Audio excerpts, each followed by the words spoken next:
Great. Well, good afternoon, everyone. It is just the top of the hour here, and I'm so happy to be here representing the Friends of the Park as the executive director. Some of you might know me from working with the Friends as the development director.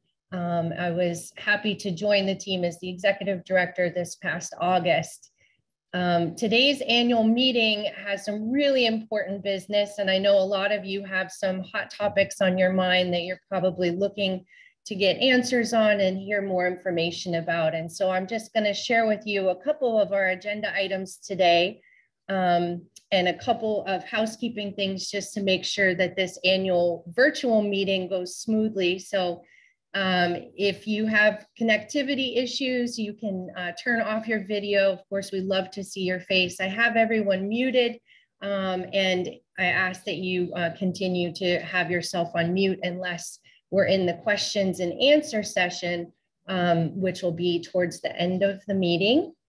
If you do have questions as you're going along, you can always type those into the chat box. And if we don't get to them today, we can certainly address those in the future. But in the essence of time, we're going to save those questions to the end. And again, you can put those in the chat box, and we do our best to get those answers for you and hear you. So without further ado, I'm going to go ahead and share some slides with you. This past year has been an incredible year in more ways than one.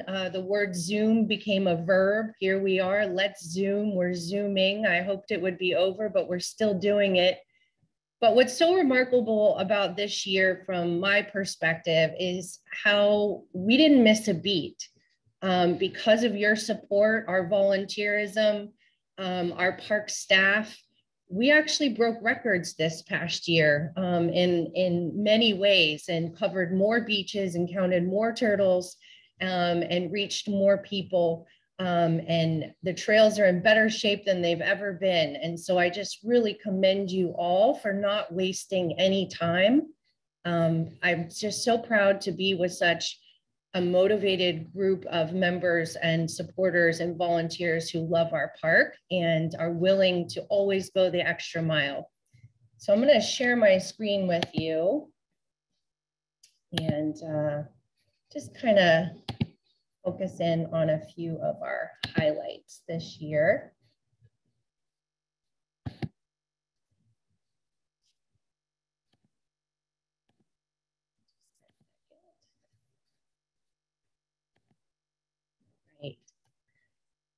So as I mentioned, this past year was one for the record books. 2020 to 2021 is what we are thinking about. And of course, it's so hard for me to not start to talk about all the great things that we have right now going on. And much of our work is ongoing, but we're going to focus on this past year. You all know our mission. It is near and dear to your heart, but protect, preserve, and connect. We support our national park and its endeavors, and we get asked on an annual basis to help our national park meet their mission and hopefully help them to excel beyond their mission and really push that margin of excellence.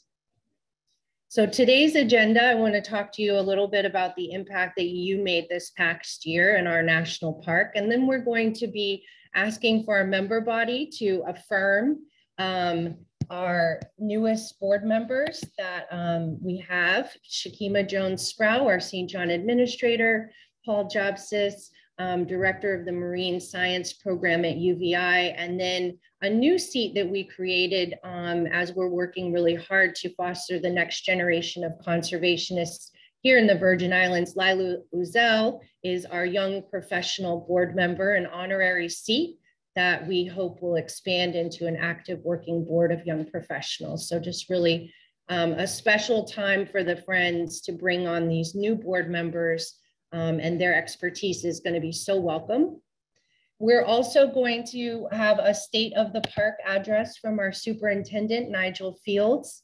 Again, today's meeting is about the Friends and celebrating our past year's work, but we do know there's some really important topics right now, and Keneal Bay, for example, is a really big issue. And so I ask that you respectfully save your comments and questions on Keneal Bay. We're going to drive you to the public meeting that is on February 8th, and I'll share more information about that. But for today's purposes, we're going to not focus on Keneal, but rather on our keynote speaker. So Dr. Paul Jobsis, our newest board member, also the director of the Marine Science and Education program at UVI, is going to share with us some of the science and research that is affecting our ecology and things that are happening in particular in our park. So I'm really excited about that. And we'll have our questions and answers at the end of the meeting. We'll try to do a hard stop at 1, but I will stay on, as well as will our other thought leaders, and you can continue to ask your questions. This is a recorded session, so we'll be able to reflect as well. So all of you love Virgin Islands National Park. I know it is a special place in my heart, and we all have different reasons why we are motivated to protect and preserve this wonderful place. From the richness of the cultural history and the ruins and artifacts that remind us of those stories today, to the beautiful white sandy fringing beaches that are the homes to our sea turtles that come from very far away to safely lay their eggs again. So there's so many ways that you can connect with Virgin Islands National Park.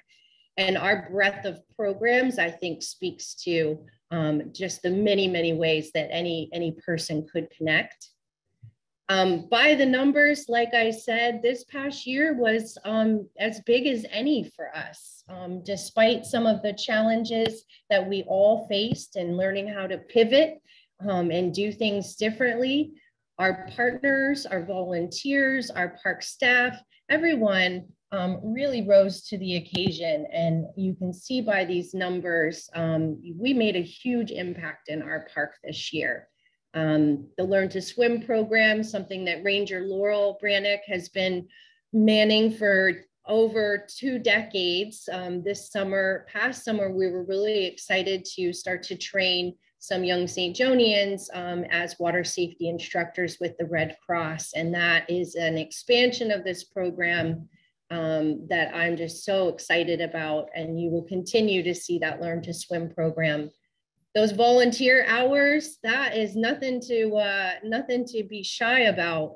That's a lot of manpower. When you think about all of the 27 miles of trails, the hundreds of plants that we've planted, the hours that our sea turtle volunteers have logged, we are truly a community that is serving its park as its best friend. And so again, I'm just so proud of the incredible work that folks did. And I have often said, you know, what doesn't break you makes you stronger. We had a distillation process as an organization this past year. And I would like to say that we really shook ourselves down to our core. And so what we are doing today is our core programming, and we are such an effective and efficient team. And the future is just so bright for us right now with your support. So again, just really, really proud of this past year by the numbers. We'll have an impact report to share with you with more details on this. So you'll get to see that.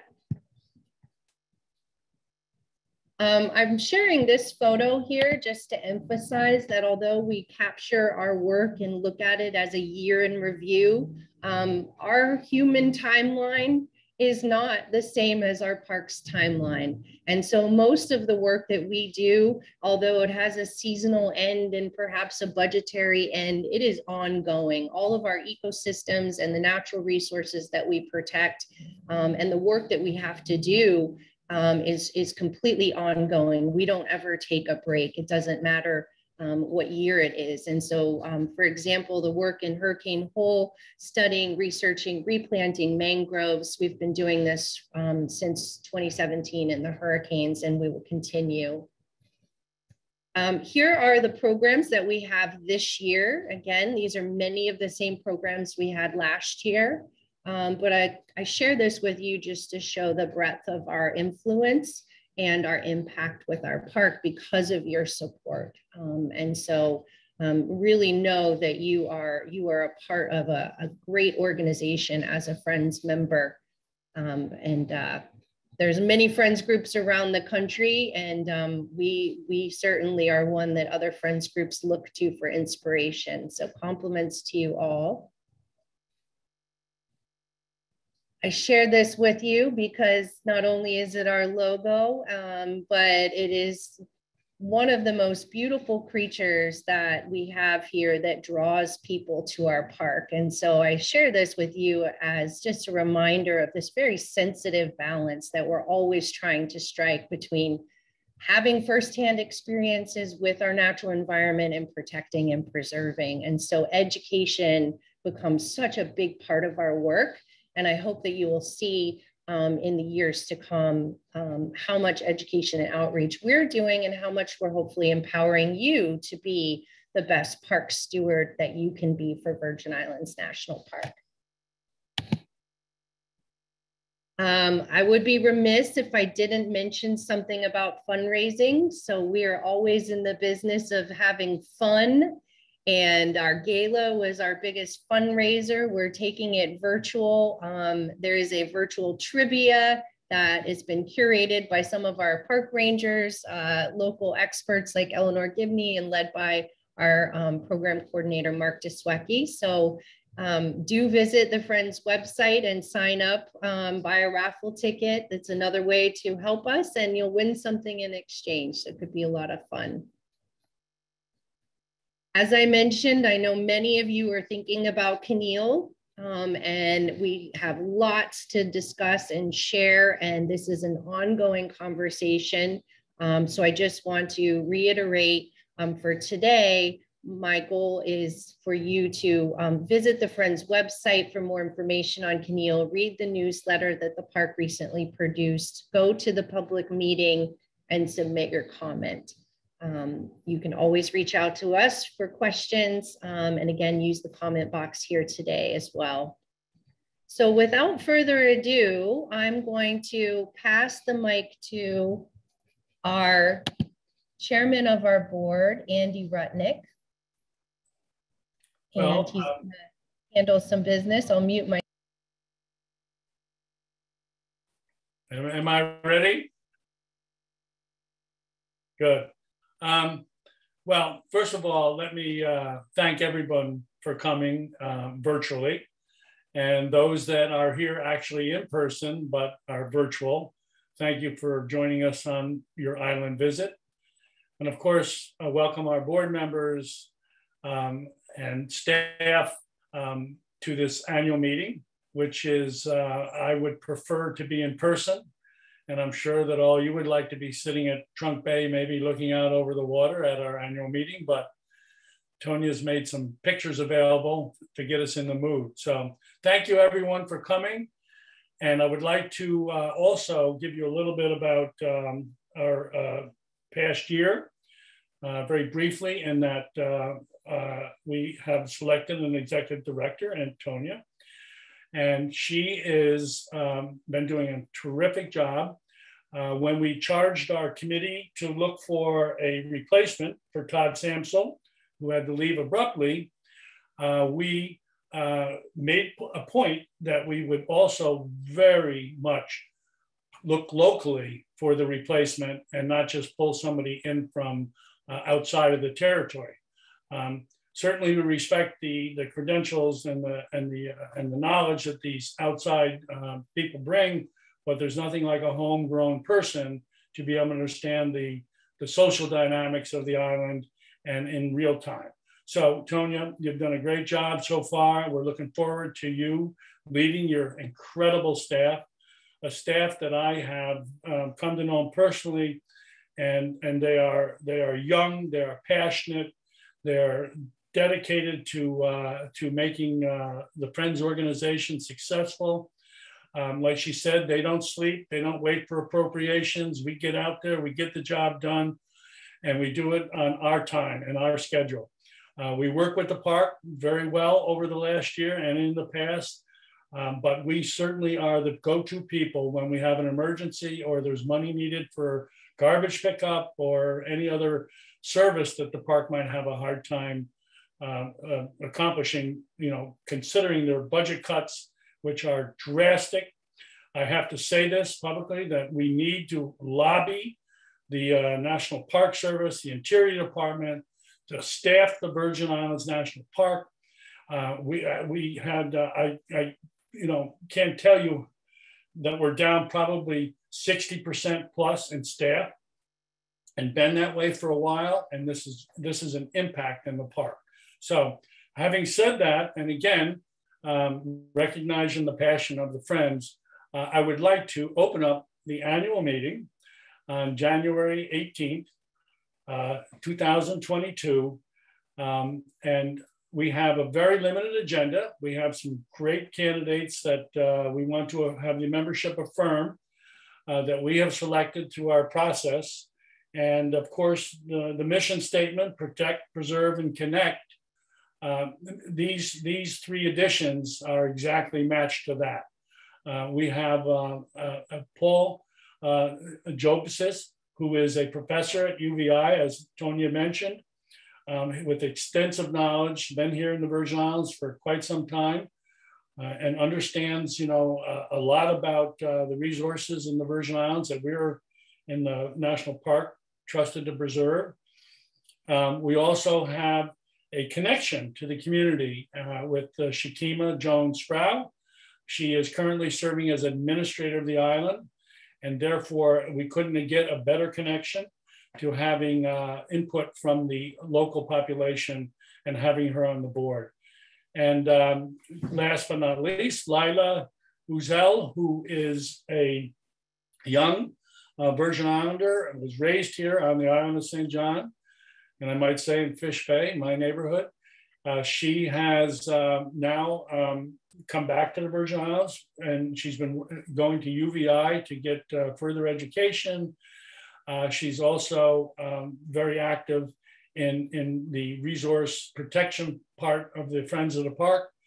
And so we decided this year as a board that we would like to begin to set the table for a new generation. We've done that with the staff, and now we're looking at the board. We have a lot of gray-haired people on the board that have done a wonderful job over the years, that have brought the Friends to where they are.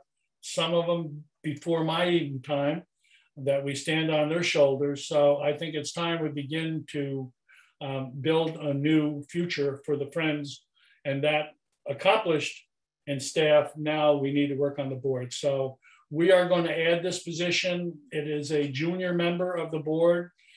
We have some bylaws to change in order to create this new membership position, which we will do.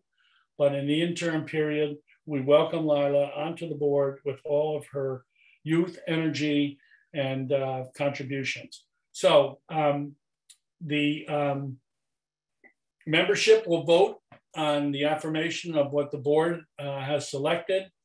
If there's any nominations from the floor, then we will also take them into account.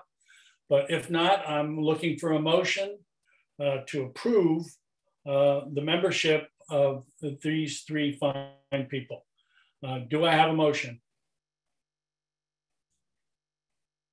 I so move. So moved by board member Rick Milan. Do we have a second? I second it. Seconded by Lonnie Clark. Thank you very much. So we now have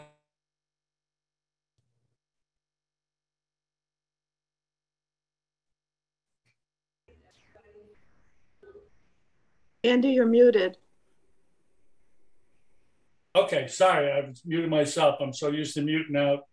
Anyway, so what I'd like to reaffirm what I just said, that we will be having these two new members as voting members, whereas the young junior member, Honore, will be non-voting until we adjust the bylaws and create an annual position that will be given to one of the younger generation. So I hope you got all the other part about the graying of the board, and that we need to replace them with young people, And this is the beginning of that. And I believe Tonya is also creating a junior board membership group that will be people that will be informed about what's happening with the board, informed what's happening with the Friends, and then we will pull from that group in the future for our new membership. So having said that, we've had the vote, we've affirmed them, they are now on the board, and I appreciate, again, their willingness to serve, and their contributions, I guarantee you, are going to be immediately effective because of their expertise they're bringing to the table. So again, thank you very much. And we have a great agenda today. We have, of course, the report from our supervisor of the park, Nigel Fields. And then our guest speaker will be one of our board members, Paul Joseph, who will give a speech. And then after that time period, we will end the meeting, and then we will open up for questions as Tonya has laid out. So anyway, I will turn this meeting back over to Tonya. And Tonya, if you want to take over and introduce our park superintendent, go ahead. All right, thank you, Andy. Again, for anyone who's worked with nonprofits or is serving on a nonprofit board, you know it is a monumental event when you get new board members, and we've got such a great team. So welcome Shakima and Paul and Lila. Superintendent Nigel Fields is on the call with us today, and we asked him to give us a brief update on the state of our park. And so I'm going to ask if Superintendent Fields, can you hear me and speak up and see if we can hear you? Yes, I can hear you. Can you hear me? Fantastic. Okay. Well, without further ado, I think everyone is familiar with our superintendent, but Mr. Nigel Fields has been with us here in our park for close to 3 years, I think now. You would probably know. But he's done a remarkable job, and right now we've got so many hurricane recovery projects and things in motion in our park. So Mr. Fields, if you will take the mic, I'll mute myself and give you the platform. Thank you very much, and good day, everyone. Thank you, Tonya. Thank you, Andy. And also congratulations to the new board members. I look forward to working with you. I have just a few updates. I think for those who live here on St. John or who've been able to visit over the past year, these will be some reminders for you. For those who have not been able to join us recently due to COVID or other reasons, I hope to paint a picture of progress of some of the things that are happening here within the park. I want to first start by mentioning the excellence in our operations with our COVID protocols, things that we've implemented in partnership with the Friends at the Visitor Center, with our concessionaire at Trunk Bay. We've had a big focus on making sure that we can maintain safe operations. We've had a focus on zero transmission in our workplace. So I want to applaud our partners, our concessionaires, and I want to applaud our staff for making sure we're being as safe as possible. So we love our staff, we love our volunteers, we concern ourselves with their safety and wellness every day. And so being flexible with our operations has been necessary for ensuring safety. It takes time, it takes investment, but they are worth it. So the wellness of our staffs helps us maintain our operations and make sure that we're providing a good, safe visitor service. Being able to maintain our moorings, being able to continue to invest in the gift that was given to us by our Friends. We've been able to, since our last conversation last year, open up our bathrooms that we had conversations that were repaired. So improving our sanitation and waste management, those replacements and repairs out at Annaberg and Francis Bay, Salt Pond and Lameshore have been a welcome addition to improving safety for our visitors. As Tonya mentioned, we have a lot of great highlights of partnerships that we've had with the Friends, especially like the sea turtle monitoring, the trail clearing, our education programs. The sea turtle monitoring and trail clearing in particular are such deeply engaging experiences. As Tonya mentioned, it gives that firsthand experience to any of our folks that are volunteering and assisting with us and helping to expand our stewardship. And being able to do so safely has been really key. So lots of great progress. Tonya shared the numbers. We're really super proud of all the activities that have been happening with our volunteers on those programs. Also, the native vegetation planting with the buttonwoods and the sea grapes that have been able to stabilize our beaches and our shorelines. They're also great as they grow for providing a lot of shade for us big people as well as the little people, providing the habitat, the pollination opportunities for birds and the bees and other living species. So really important work there. We've had a very successful celebration of the folk life here in St. John. The St. John Folk Life Festival last year was the 30th anniversary of continuing this culture and this tradition. But we had to do things differently last year. The Friends helped us create a virtual experience working with WTJX, our PBS broadcast, being able to demonstrate the depth and breadth of 30 years of engagement with St. John's community and with the cultural lifeways and the sense of spirit of the community through a video series that was able to air on WTJX and also to share those with school kids. So even though we had to make modifications on the festival and we didn't have as much of a celebration in person as we like, we didn't lose the opportunity to capture the key elements of St. Johnian culture and to share that with our students and to share that with the broader public. So as we go into the 31st year, we're also looking for that same type of nimbleness to make sure that the cultural treasures and the knowledge continues to be shared and passed down, but doing so in a way that's safe. Big shout out to the Friends, to Ranger Laurel, and to our demonstrators on still finding ways to do those engagements in the classroom and to continue to have a focus on educating our youth on the natural and cultural resources that are right here around them. So overall, when it comes to our operations, just a big thank you for the collection of our staff and volunteers and everyone who's been supporting this work, especially with all the uncertainty that we've had over the past year.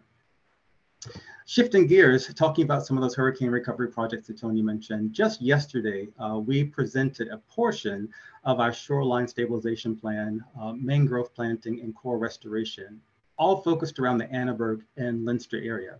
We know we had hurricane damage across the entire island, but we decided to focus in on the Annaberg and Leinster area for stabilization of the shoreline, the mangrove planting and the coral restoration as a systematic whole. We're expecting about $3 million of investment in nature's infrastructure here, and we want to do so in a way that provides us new insights on the hydrological system of the water coming down from the slopes through the mangroves to the shoreline and out to sea, and looking at that as an overall whole.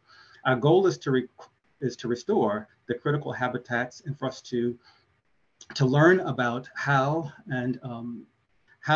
these habitats are affected by one another, and thinking about it as I mentioned, as an integrated whole.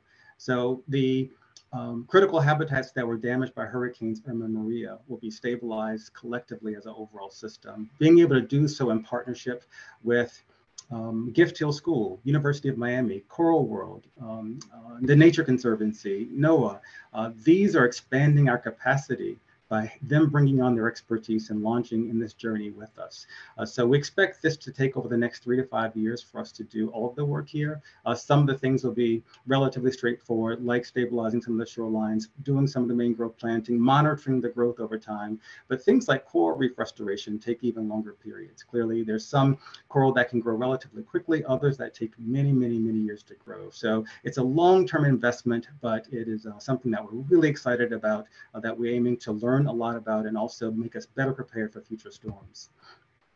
We have Dr. Paul Jobs with us today, and I'm glad to hear from him. I'm looking forward to his presentation. He and the University of Virgin Islands are key partners with VEERS, and this is another opportunity potentially for philanthropy. As we're looking at redeveloping VEERS, our goal is to maintain that historic character, but do so at a low cost to the user. We want our scientists that are coming in for VEERS and our school groups to still be able to afford to be there. So we're in the design phase now, and we'll have a better understanding of those expected costs soon. But we're really glad to continue to work with the university on that exciting opportunity to rebuild VEERS. After years of planning, at Lynn Point, we now have construction that has started for replacing the park's resource management buildings, the science facility, our archaeology lab, and the museum collection. As most of you know, the beloved archaeology lab that was at Cinnamon Bay and the biosphere offices and the park archives were irreparably damaged by Hurricanes Irma and Maria in 2017. And we also had a few park units that were also irreparably damaged. So we've now launched off on that construction project. It's going to take about 2 years before it's completed, but it's great to feel and to be able to see that the recovery is in action right now. And speaking of recovery being in action, we just had the opening of Cinnamon Bay. The Cinnamon Bay Campground opened last Saturday. Yeah, we're open gradually, and I want to congratulate Sinopco, our concessionaire, and congratulate Adrian Davis on the board. Tremendous work that has gone into opening it up in a safe way, both environmentally and also protecting the incredible cultural resources that are there within that landscape, and also bringing some innovation to the space. There is time for some updates, and it's more accessible. And also the richness of the natural landscape is really enhanced now by some of the improvements that have been made there at Cinnamon Bay. So I got a chance to meet many of the staff last week, and they are truly demonstrating a community-focused approach to their operations while they're protecting the beauty of Cinnamon Bay. So congratulations to them. Super excited about them as they continue to expand their operations over the coming months. St. Jonians are also seeing some of the recovery right downtown. Our ball field has now been completed. That contract is complete. So we're looking forward to having some of the activities in the spring and the summer with the Virgin Islands Sports, Parks and Recreation. So lots of great, exciting things happening with our hurricane recovery. As Tonya mentioned, there's a lot of interest in what's happening with Keneal Bay. This is an unusual once-in-a-generation opportunity to look at the future landscape and do so in a way that is reflective of our local culture and potentially has the opportunity for economic development for St. John and also for good business opportunities for developers. So we have the public comment period that's open now through February 17th. And I want to thank the Friends for helping to spread the word about the public comment period that's open to the 17th, helping to spread a word about the public meeting that's happening virtually on February 8th. And thank you for your advocacy. The Friends have been advocating for a while for a transparent process. And since we last spoke last year at the annual meeting, the Park Service decided to move forward with a competitive process for whatever happens with the future of Keneal Bay. That was a shift in our posture from before. And I want to thank the Friends as well as many others who gave us important feedback on what are some of the best ways to make sure we're ensuring the interests of the public and also representing the values of St. John. And I think that we've struck a good balance of looking at future opportunities for development by making sure we have this transparent process. So as Tonya mentioned, please, we'll have a lot more that we can discuss during the public meeting. So please join us on February 8th. We'll be able to go through a lot more detail then. But I also wanted to wrap up here and introduce two other folks that are on our staff. I'd like to introduce Scott Simmons, who's our acting deputy superintendent, and also Elsa Alvear. Elsa is our program coordinator for the park, and she's also our lead for partnerships. So I wanted to introduce them, let them say hello, and see if there's any key things that I missed that they'd like to add during our time block. So let's start with Scott. Scott, if you're there, if you can please say hello and add anything that I might have missed.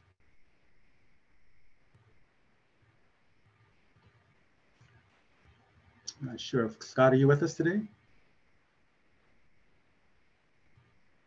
All right, Elsa, anything that you'd like to add? Can you say hello and introduce yourself? You're on mute, Elsa. Good afternoon. My name is Elsa Alvear. Thank you for that lovely introduction, Nigel. I'm really delighted to be joining the team at Virgin Islands National Park. I recognize only a couple of familiar faces here on the board. And I just wanted to say it's been a real pleasure working so far with Tonya and Lisa. I really look forward to moving to the islands later in February and starting to work on all these wonderful projects. Thanks. Fantastic. Elsa brings a wealth of knowledge and experience. She's worked here in South Florida and in the Caribbean. She was here after the hurricanes, also doing work with FEMA and coordination with the territory. So she was engaged in activities early on with VEER. So she's bringing awful lot of knowledge with her. She's also engaged with partnerships in the past, so she's well suited for the challenges that are in front of us. And I look forward to having her deeply engaged once she moves here. So thank you, Elsa, for joining us. I wasn't sure if Scott was able to join us or not. One more time. Scott, if you're there. I saw he was in here, but Okay. Well, Scott has also been with us since February of last year.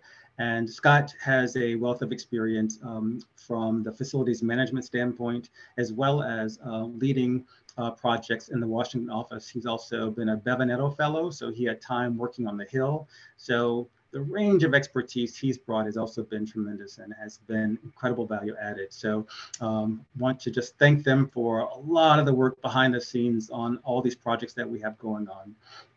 So we're excited about our future, and we're going to continue to work very closely with the Friends every step of the way. And with that, I thank you for your time, for your support. And Tonya, I'll turn it back over to you. thank you so much, Superintendent Fields. And yes, I can say that working with Elsa and Scott and the rest of the team at the park has been great. And we are so happy to have you, Elsa, joining our team, the most recent addition, and then Mark Whitefoot, our newest ranger, who I introduced earlier. So without further ado, our keynote speaker today, also one of our newly appointed board members, Paul, is going to share with us some of the expertise and insights that he has in his world. And again, we're just so honored to have Paul, with his lens on our board. A great deal of the work that we do does include marine science and, of course, conserving the environment. And so we look to our experts at the university, and just really happy to have you on board with us. Paul, I'm going to switch over and pass you the mic, and this should be seamless. I think I'm unmuted, and I should be able to share my screen now. So let me do that. And we can, there we go. Is that everyone seeing a beautiful Hawksbill sea turtle there?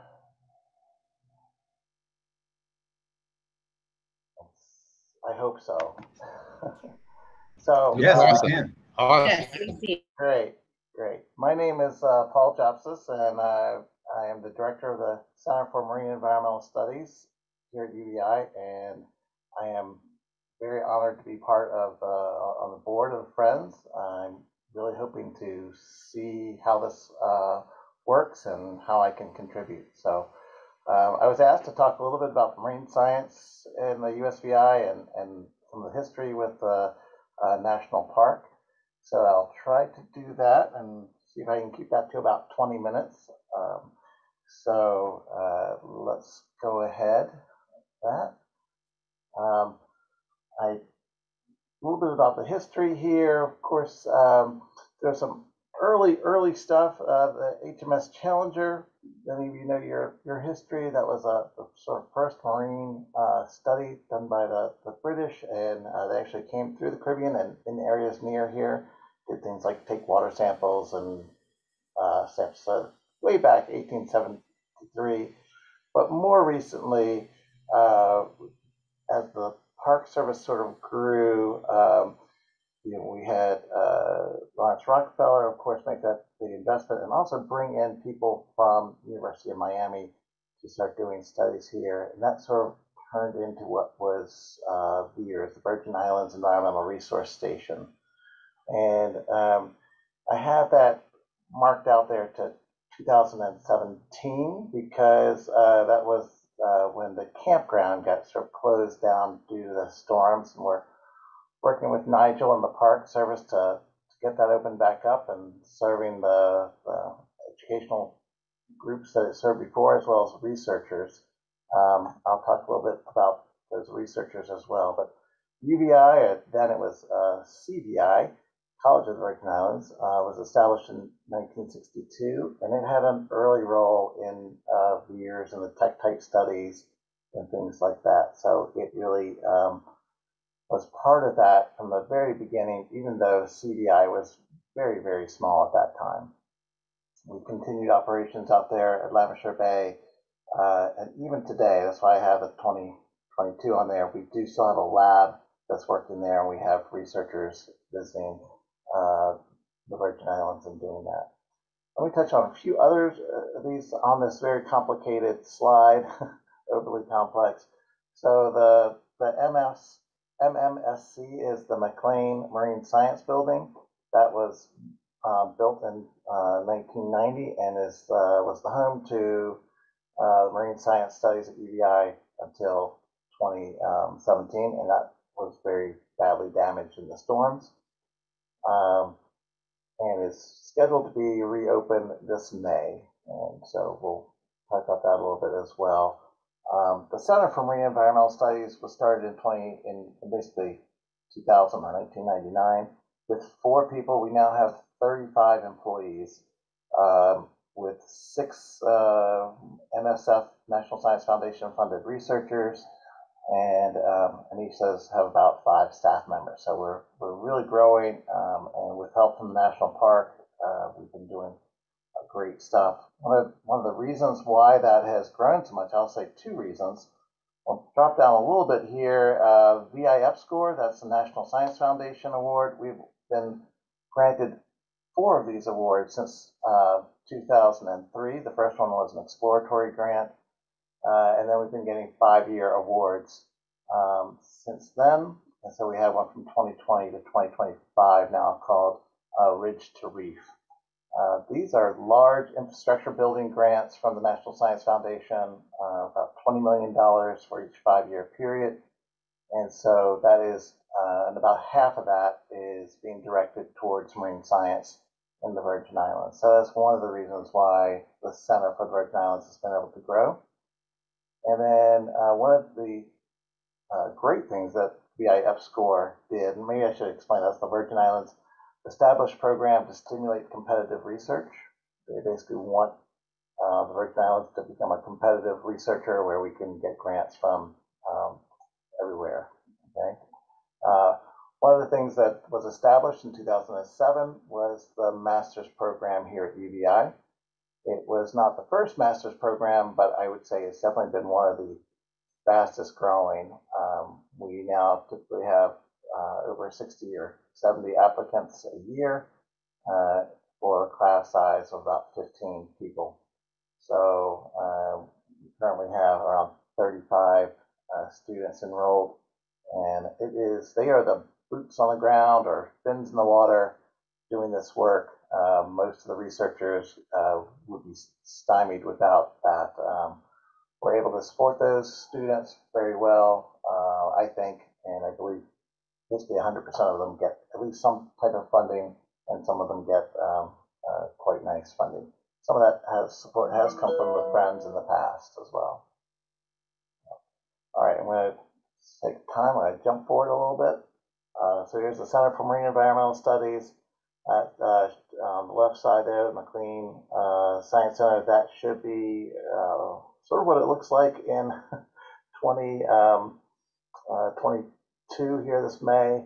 Right now, we're conducting all of our research basically in the parking lot, all of our water tanks, things like that. So hats off to all of those researchers who've been working under those conditions. Of course, many of you are familiar with the Virgin Islands Environmental Resource Station at Lavishore Bay. This is sort of a picture of the lab, which is still functioning. As I said, the campground is badly damaged. But the history of the research there at Lavishore Bay goes back, like I said, to the 1960s, and it's been really one of the areas of innovation for marine science research in the country. We have 2 other groups I'm not going to talk too much about, but basically an environmental analysis lab, which we do water testing and things like that. And then we also have a GIS center, which is currently closed, but we hope to reopen that as well. Okay, oops, that slide looks a little funny. So let me see if I can get that a little little more. Oh dear, okay. I'm sorry about that. Let's see if I can get this slide to work. Okay. Pete Edmonds slide he shared with me, I guess this is the first time I've played it, but this is the second slide he sent me. He sent me a nice timeline showing that Dr. Randall started doing research at Lamasure Bay back in the 1959, 1960s. And so it's a nice history of research going on there. Of course, not all the news from this research is good news. We've had a lot of things that remain stable. The environmental conditions are relatively stable, but we've had some major impacts on this, and this is from Dr. Edmonds' work as well. So basically, this is Lamasure Bay up at the top, and showing some of his research sites all the way out to Europa Point, Yazzie Point, and of course the Tektite site. So the diagram here is basically showing the coral cover has been dropping from the 1980s, where it was about 80%, down to around 10% or less now. That's been seen pretty much throughout the Caribbean, not just Lamasure Bay. In some places a little bit worse, other places a little bit better, but that trend has been Caribbean-wide. So trying to understand why this is happening is important. Some research seems to point that it has stabilized, but then again, it's harder to measure small changes in coral cover as opposed to that it was 40% of the reefs were covered with coral, now only about 10%. There are some other researchers here. So again, this is our aerial view of Lamasure Bay. And what we're trying to do, I did sort of take some of these slides from our research conference that we had last year, so you can ignore some of that. But if we look at the Veers Campground, again, that's damaged, but the dock and lab are still doing just fine. And we have been looking at a lot of these processes. Because the national park is protected, it makes an excellent site to do research. And you can do things like compare sites within the park to sites outside the park. And so you know, for example, that there's less runoff or anthropomorphic effects in the park waters and bays. So it makes for a good control, and so that we're trying to use it in that way. Let me mention a few other Veers researchers who did not give me slides, but still they're very valuable to us.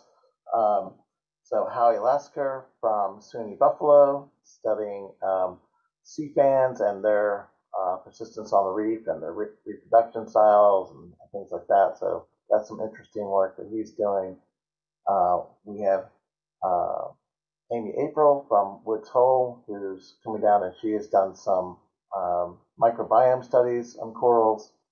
And then we also have Erin Mooney, her husband, who also comes down, and they bring their students here to Veers, and he's studying more reef sounds and made some interesting studies that show that the sounds that come from a reef can actually attract larvae and things like that to settle in those areas. So that's kind of interesting. So for the sake of time, I'm just going to keep on moving. So here's some of the highlights from sort of more of a UBI focus on the research. That is Dr. Tyler Smith with a full-on rebreather. We have some of the most technical dives of any university in the U.S. So that includes all universities in the U.S. We are usually number one or number two in our technical dives. We do many of those, and that's because the research drives it. Dr. Tyler Smith's research is out at the mesophotic reefs, so not really in the park waters, but these mesophotic reefs are typically around 100 feet down to about 250 feet. So they need some special gear to do that.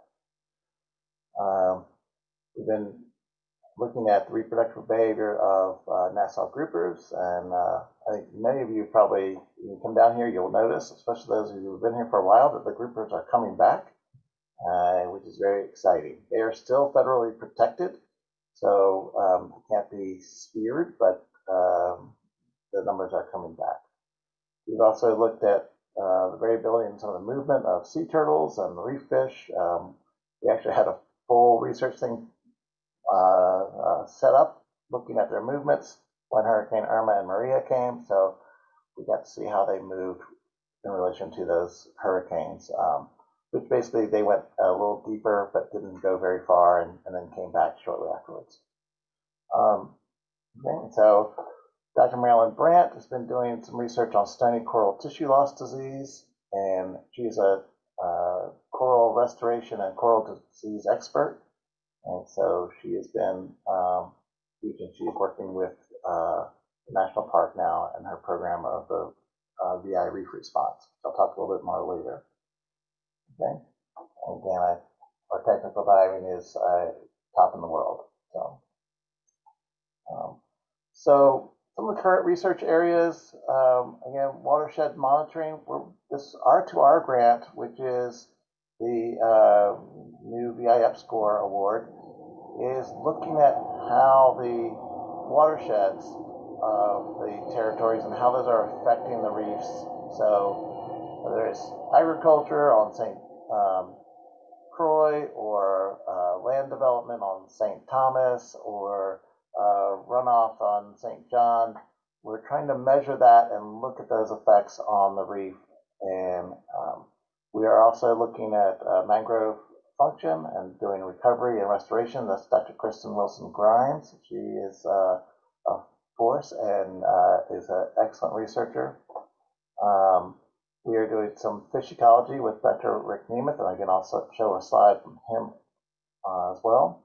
I want to skip down to sort of the coral disease restoration and also the education and workforce development. So that sort of gives a highlight or preview over the next few slides. Okay. So Dr. Marilyn Brandt is our coral disease expert, and we have in the Virgin Islands have gone through different periods of disease in the coral reefs.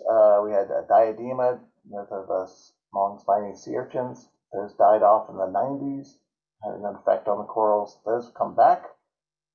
We've had some coral diseases that have affected the acropora corals, such as staghorn and elkhorn corals.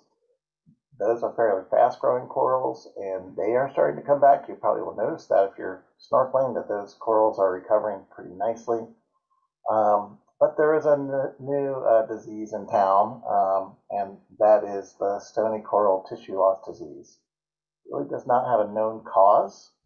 We know that it was first recognized basically around Miami, and unfortunately it got into the shipping lanes where all of our cargo comes from out of Miami, and then was transported, we believe, in the bilge water or on the bottom of the boats, pretty much throughout the Caribbean in a fairly short order. So this was first recognized, I believe, in 2006.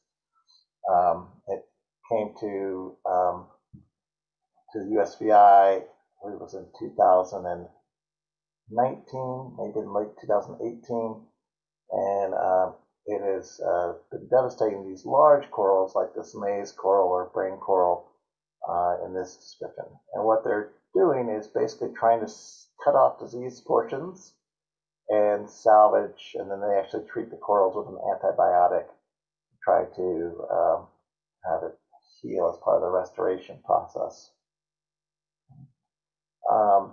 These diseases, Dr. Brandt sent me some really nice slides, which unfortunately I was not able to pull up since I had some technical difficulties this morning. But this stony coral tissue loss disease is a very fast-moving disease. So within a few weeks, you could have an entire coral colony wiped out, and so it's very worrisome in that effect. But they are monitoring it. They have a VI reef response. They are also, we have transplanted, translocated, I should say, thousands of little baby corals or small fragments from these corals into our holding tanks where they are being maintained and hopefully when this disease sort of passes through, we'll be able to transplant those back out onto the reefs. We're trying some of that in some areas already, but we're seeing how that works. Okay. Again, these affect more the boulder corals and the reef building corals, so these wonderful pillar corals and such. So, okay. So here are some of our students working on the restoration process. So this fragmenting process, on the top right, they cut the corals into small pieces, grow them in our tanks, and then these small pieces can actually be put back together or next to each other, and they grow back into a larger coral very quickly. So it can speed up the recovery time of those corals until they get to the size where they can reproduce from, instead of 10 to 20 years, as short as 2 or 3 years. So so we're doing that process, and again, sort of trying to keep these corals alive while this disease goes through the territory. We have Kyle down here in the bottom picture. He's actually transplanting out an Acropora coral, or checking that out anyway, as that's part of the outplanting. So Dr. Marilyn Brent is working with funding through several places, EPSCoR, National Science Foundation, NOAA, but also importantly from through the park and Department of Interior, looking at both coral restoration and coral transplanting in park waters around St. John. I'm going to talk about a little bit more here. I know I'm getting a little short on time. This is some research by Dr. Richard Nemeth, and he's looking at the yellowtail parrotfish and their movement in relationship to sediment runoff from the bays. So I was saying before, the Park Service is an amazing place to do research because you have these protected watersheds. So this is Reef Bay. Reef Bay has very low impact. The watershed is almost all within the Park Service. And so all of these, and then next to it here is Fish Bay. All these circles are basically the detection areas of receivers. You can see a couple of our students down here programming some of the receivers. And then we put them out, and as the yellowtail parrotfish move, we tag them with little transmitters, and we can track their movements along the bay. So they've already tagged 60 of these parrotfish, and this is a really cool place to study, and it actually goes back to some of Dr. Randall's studies back in the early 60s, where he identified a spawning location here off of the Europa Bay and the corner of Reef Bay. And so Rick Nemeth and his students were able to find that spawning aggregation again. And 60 years later, that spawning aggregation is in the same location. And then they found a second spawning location off between Fish Bay and Reef Bay. And so two groups of fish, same species, go to two different locations to spawn every day. And so one of them is mostly affected by Fish Bay, which of course has much higher impact from being developed than Reef Bay. So they're trying to compare these two sites and their movements and how those fish might be affected by runoff and things like that. I'll go through this pretty quickly. This is actually looking at sea turtle movement, and that is not in the Park Service, and that's my work. I can talk to you guys lots about that, but I don't want to because there's so much more interesting stuff to talk about.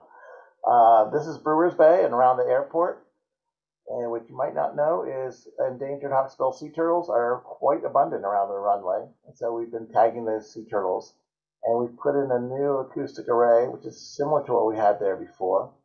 But instead of basically 200-meter accuracy, we have 2-meter accuracy. So we will be able to see when these turtles turn around, go up, go down, and we're going to get some really good information on their movement and what locations they find valuable and stay there. One of the interesting outcomes of this is we believe we detected that these hawksbill sea turtles are territorial. So they may defend territories. That's unknown, so that's new research. We also have about 150 green sea turtles using this bay. And that's an estimate, but that's a large number. And so we're trying to track their movement through the bay and see how the water temperature and other things affect their movements. Okay, let me keep moving on. Cooler stuff. So we are really trying to broaden the participation in our research. So this is 2 groups here, and it deserve whole presentations themselves. The mangrove restoration group led by Dr. Kristen Wilson-Grimes. They have cleaned over 5 tons of trash out of the mangroves in the past year. And while they don't have many projects ongoing in the national park, they are working on St. John. They do mangrove cleanups in Coral Bay. And so they are doing some great work.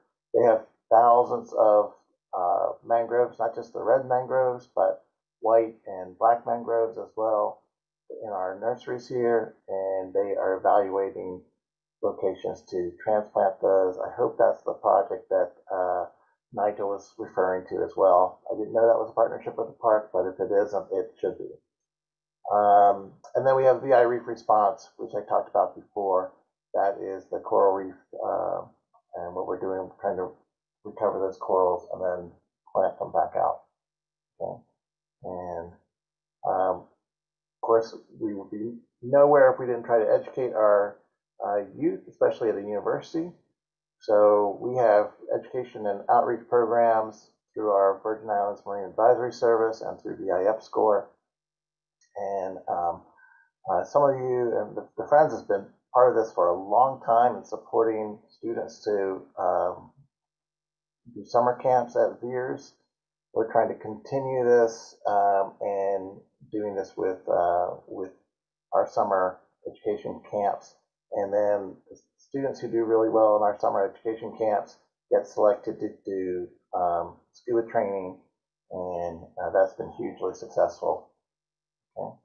I'm going to stop right there. I'm sort of running out of time, but we are really, at UVI, and especially the Center for Marine Environmental Studies, we're really interested in continuing to work with the park and getting our research done there and throughout the USVI. A little bit after 1, so I'll stop there. Tony, I can hand this back to you. Thank you so much, Paul. I just learned a lot of new stuff too. So I really appreciate that. That was very fast. I'm sorry, but I was trying to push it all in there.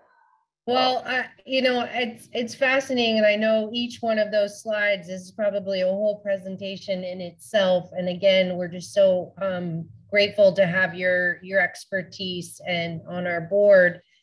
And your presentation really reiterates something that I'll just say in closing, and then we will take some about 10 or so minutes for questions. But so much of what we do is we're motivated because of these personal experiences that we've had, where we love our park because it gives back to us. But at the same time, when we make decisions about land management, when our park is trying to manage and protect its resources, we need more than the anecdotal feelings of what may have changed or what we think we should do. And so science-driven decision-making and all of the data that many researchers have collected, those longitudinal studies, that is what drives the decision-making in our park. And the Friends is so thrilled to continue to be able to support a lot of the research that does inform park decision-making. And when we think about Camille Bay, as I mentioned, that's not today's focus, but people are asking the Friends stance and what is our opinion. And I just want to really emphasize that we want to have the process be transparent, be responsive to public input, and be science-based decision-making that protects the cultural and natural resources in the best way that our collective minds have come up with. So I'm going to see if anyone has questions for Paul, particularly. And if you need to bow out, this is at the top of the hour for us. There will be many more opportunities to engage on Keneal. Do pay attention to our newsletters and emails with more information on that. And again, thank you all for joining. I will give folks a minute to type in some questions or raise a hand. I see John Fuller is here. Lovely to see you. I can tell you're wearing a sweater, so it's cold.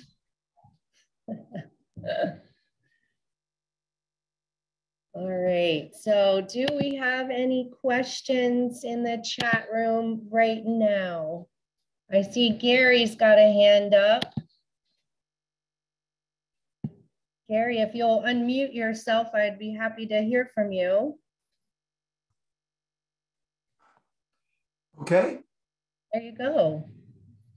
Thank you very much. I've been a longtime supporter of the Friends of the Virgin Island National Park. I was the program director for Team River Runner, who brings the veterans down. And we're looking forward to coming back this spring. So one of my questions is to Nigel, and this is concerning the archaeological operation at Cinnamon Bay. There was a wonderful building dedicated to archaeological study, and our veterans loved the opportunity to listen to what we thought would be an hour presentation and usually ended up being 2 or more hours. The vets were just fascinated with the study that they got, but the building was destroyed.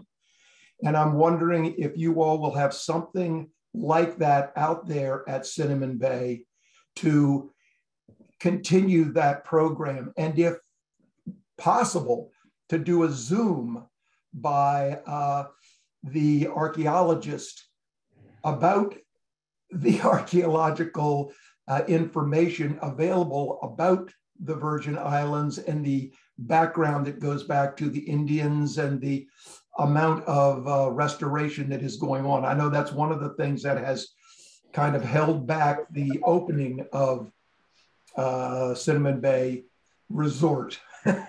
So I'm looking forward to the opening of the cottages, and I thought maybe Adrian might mention when that might happen. I yield to who's ever available. Thank you, Gary. Thank you, Gary, for the question. And I'm going to answer it in about 3 different areas because there's several things that you touched on that I think are really important. First, we are replacing the archaeology lab that was there on Cinnamon Bay with a new facility up at Lynn Point. So we're not going to build back on the area where the old building was destroyed.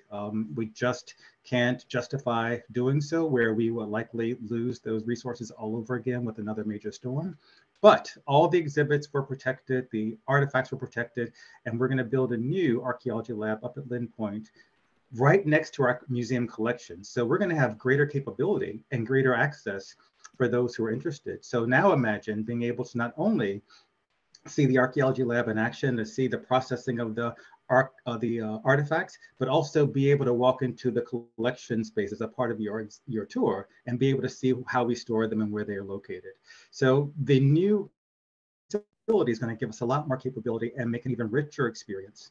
From the driveway there at Lynn Point, it will all be accessible, so it'll be fairly easy for anyone, regardless of their abilities, to be able to get to the archaeology lab and to be able to then walk over to the museum collection. We now have hired a full-time curator, and so we can set up appointments for that curator to work with any group that's coming in advance. So we're really excited about that as an opportunity to make sure, as we're getting materials from anywhere in the park, from Lammershore to Francis Bay, all the way over to Cinnamon or to Keneal, we have a place where people can see the artifacts in process and be able to see how we store, collect them, and how we interpret them. Regarding Cinnamon Bay, yes, we discovered so many new things at Cinnamon Bay with the cottages. So we kept the buildings on the same footprint, but there was still some digging that was required. And there were some new discoveries that are very exciting. So we're wanting to work with SNOPCO over the coming months to years to find ways to interpret some of the things that we found there. We have a team of archaeologists who are better processing those materials so we can understand the provenience and the context of those artifacts, all of them from the Taino period. We know at Cinnamon Bay there's over 2,000 years of human settlement history there, 3,000 years of human history in general with impermanent populations, but permanent settlements and very sophisticated settlements, over 2,000 years of history there. So we want to make sure we're able to provide that interpretation in partnership with SNOPCO. So the other final thing I'll mention is that SNOPCO has put in a lot more accessible features as a part of the redevelopment. We are excited that more of the campground will be more accessible to more people now with the rebuilding. So being able to get to the cottages, there's a whole walkway system now that is fairly seamless from the entrance. So we're really excited about them being able to make the Cinnamon Bay campground more accessible to more people. So with that, with the artifacts out at Cinnamon that are being put into the collection space with a new archaeology lab that'll be up and running in about 2 years, there's a lot of change, but we're not losing the functionality of any of those features. Thank you. Of course, you're very welcome. Yeah, Gary, stay in touch when Team River Runner comes, because I know the Friends has helped out in a variety of ways in the past. So we would certainly want to try to help with your stay again. I am looking forward to the Beaches to Beaches Power Swim. I am hoping we'll add another category, 80 and over, so I can maybe win a medal once in my lifetime. Thank you for the time. I appreciate it. Thank you. Do we have any other questions for Superintendent Fields or Mr. Jobsis, myself? Don't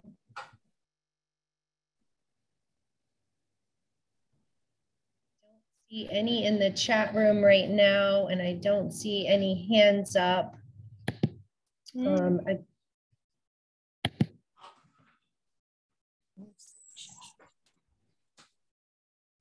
All right.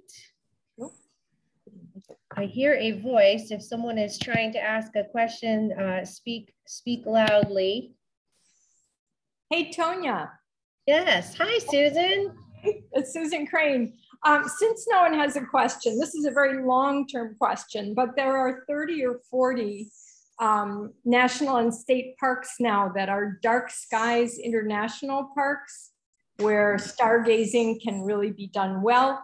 And it seems like maybe St. John is a candidate in that it's got so much empty, non-lit park space. So I wonder if anyone's had any thoughts about becoming a sky watching park with Dark Skies International. Well, I love that you raised that question. It gives me an opportunity to call upon our newest park ranger, Mark Whitefoot, who does our night sky program in the park, started back up, and I got to witness his wonderful interpretive presentation just a couple of weeks ago. And so Mark, since that is your expertise, I'm going to give you an opportunity to speak to folks. Good afternoon, everyone. Can I be heard? Yes. Okay, excellent. So I really do appreciate your question, Susan. It is something that I'm really interested in seeing if we can gain that designation here. And the particular organization that you're interested in here, I wonder if we might be able to exchange contact information so that you can maybe put me in the right direction so I can contact those folks and see what that process looks like. But I would certainly like to do anything that we can do to increase awareness of how light pollution is affecting not only our ability to enjoy the night sky, but also, as many of you probably know, this is something that actually impacts a lot of the wildlife in and around the island as well. And so anything that we can do to increase public awareness on that front that might help people to make better decisions as far as, when they're developing property here on the island and how that impacts the local ecosystem is going to be something that I'm very much behind. So I look forward to exchanging information with you and following up with that. Thanks. Is that helpful? Absolutely. Yeah, I'll be in touch. Excellent. Thank you. I can help with that. And yeah, anyone who has a chance to catch Mark's Night Sky program, it's still currently being held at Peace Hill. That may change. We do weekly. Go for it.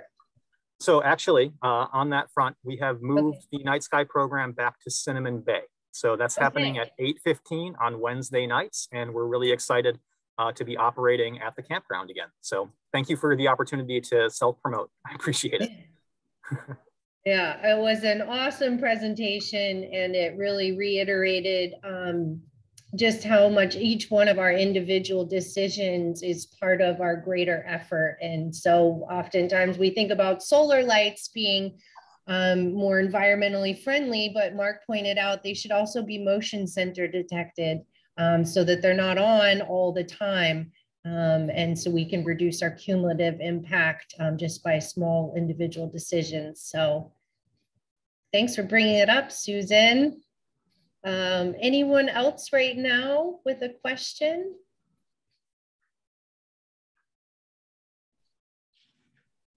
Kind of clicking through here.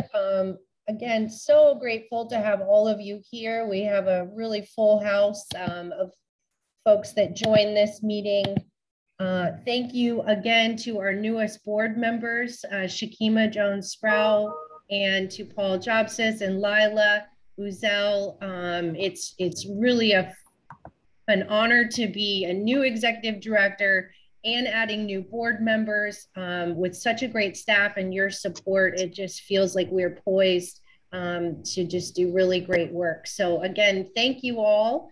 You should know where to find us. Don't be bashful. Reach out when you're on island. If you are a part-time snowbird visitor. Yes. Heard a comment here. Harith, did you have a question? Yes, and just a comment. We are so excited to have you as our executive director. You are doing a great job, and the board, I know, is excited, and we as partners in the community want to wish you luck, and we'll be there to collaborate every step of the way, including, I guess Paul can address the sunscreen, and hopefully that'll help the protection of marine life and coral. And Island Green is happy to collaborate every step of the way. And hopefully you're going to attend our plastic recycling program on the 18th. Absolutely, yeah.